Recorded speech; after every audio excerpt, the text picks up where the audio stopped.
Thank you, Mr. Speaker. Mr. Speaker, in 2006, the government committed to implementing a tuition fee calculation policy that capped tuition increases at the rate of inflation for a 10-year period.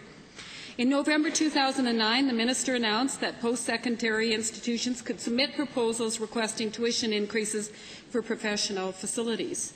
This goes against the very commitment this government made to ease the financial burden on students.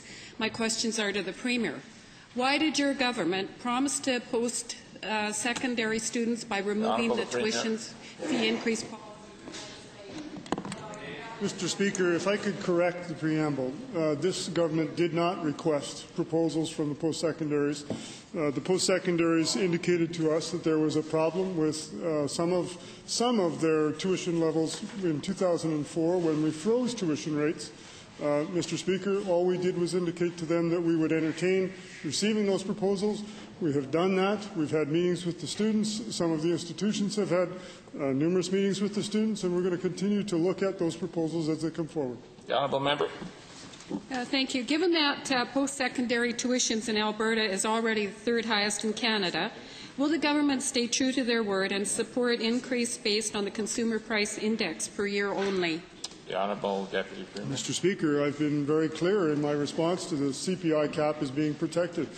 However, if there were issues around errors that were made under that program back in 2004, I think it's prudent for the taxpayer and for the students to be able to look at that so that we could protect the CPI cap going forward.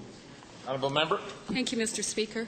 Given that students build plans around policy, they are able to work, save, and get financial support based on government policy.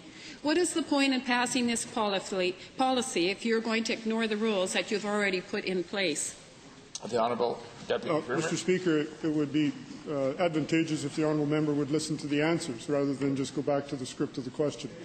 This is exactly what I've said. We are honouring the policy of the CPI. However, in order to ensure that that CPI is there for the rest of the period of time, we want to make sure that we correct the errors in it so that we don't have to go back and revisit it. We've said very clearly to the post-secondaries this is a one-time adjustment only. We're not talking about changing across the board. We're not talking about any of those other things. Simply correcting an error, which I believe this honourable member would agree is a good thing to do.